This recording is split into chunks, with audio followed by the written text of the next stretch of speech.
छत्रपती संभाजीनगरामध्ये एक vanity van दाखल झालेली आहे आणि या व्हॅनिटी व्हॅनच्या उद्घाटनासाठी स्वतः ज्येष्ठ नेते चंद्रकांत खैरे असतील किंवा विरोधी पक्षनेते अंबादास दानवे असतील, हे दोघंही एकत्रित पाहायला मिळालेले आहेत।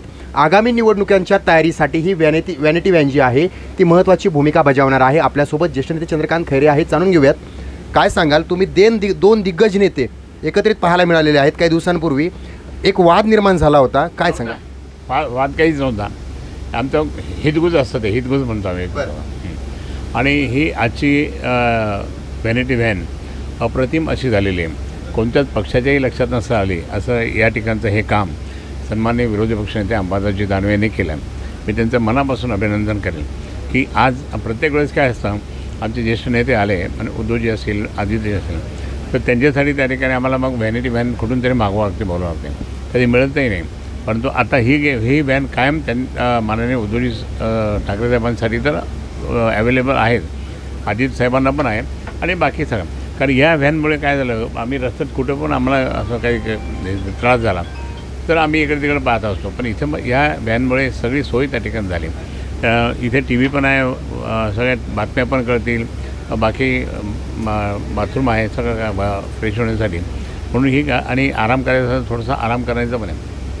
पण ही विशेषतः रेस्ट्रिक्टेड म्हणजे फक्त उद्धवजी आदित्यजी साहेबांचं असतील आणि मग कधी आम्ही दोघं कधी वापरतो, परंतु प्रत्यक्षात त्या ठिकाणी असं कोणाला जनरल नाही आहे, नाही तर ती वाहन सार्वजनिक होऊ शकतं।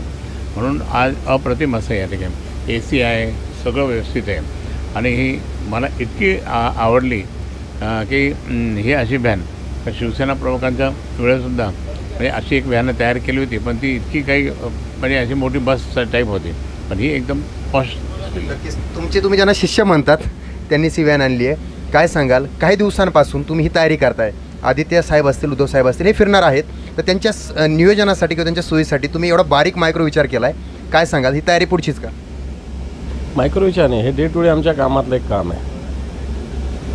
कारण नेहमी प्रवासला आमचा दिवसभराचा प्रवास असताना आपण कधी प्रकृतीचा विचार करतो नाही, बऱ्याच वेळ स्पष्ट बोलायचं तर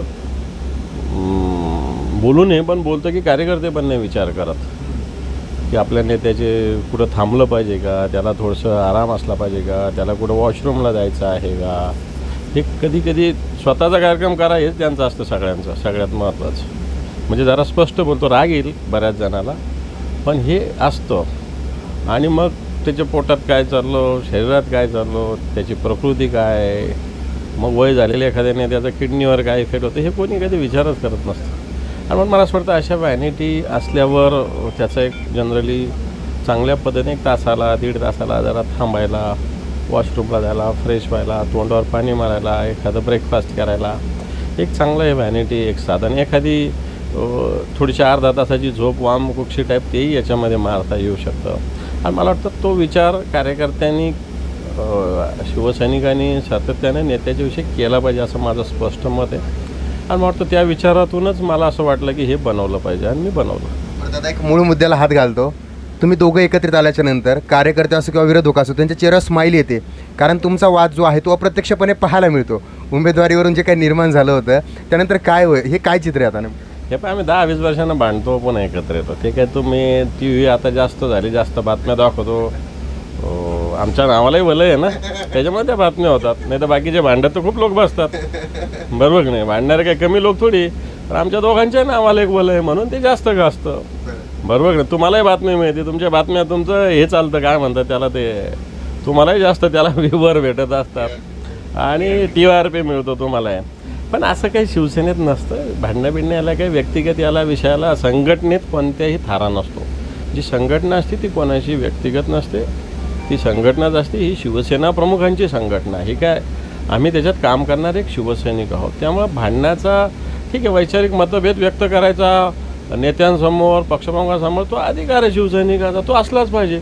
पण नंतर ते जे सांगतील ते हे शिवसैनिकाचं हे कर्तव्य पण आहे। अधिकार जरी असला तरी नुसता अधिकार शिवसैनिकांनी वापरायचा नाही, कर्तव्य पण निभावलं पाहिजे। मला वाटतं ते कर्तव्य निभावणारे, जसा अधिकार आम्ही गाजवतो तसं कर्तव्यसुद्धा निभावलं पाहिजे। मला वाटतं ती मानसिकता आमची दोघांची सातत्यानं राहत आली। हे तुमच्या मीडियामध्ये सगळ्या गोष्टी येत असतात, आम्ही सातत्यानं कोणतेही कार्यक्रम बघा 10-20 वर्षांनी आम्ही दोघंच करत आलो आहे, तिसरं कोण करत आलं आहे? हो ते खूप मोठे मोठे नेते होऊन गेले, मंत्री झाले, हे झाले, पण ते आम्हालाच करावं लागतं हे आम्हालाही माहीत आहे. शेवटी संघटना आम्हालाच सांभाळायची, आम्हालाच काम करायचं. शिवसैनिक आमच्या दोघांकडेच येतात, त्यामुळे मला असं वाटत नाही आमच्या मनात काही याच्याविषयी काही शंका आहे. नक्कीच आपण पाहता हे दोन नेते आहेत, सदैव चर्चेत असतात. ह्या नेत्यांचं असं झालंय, तुझं माझं जमेना आणि तुझ्या वाचून कर्मेना. मात्र जेव्हा संघटना आणि पक्ष येतो त्यावेळेस आम्ही मिळून काम करतो आणि जनतेचं हित पाहतो, हेच यांच्या बोलण्यातून या ठिकाणी स्पष्ट होत आहे. सचिन बडे, लोकशाही मराठी, छत्रपती संभाजीनगर. लोकशाही मराठी, ऐका, पहा, जागरूक रहा.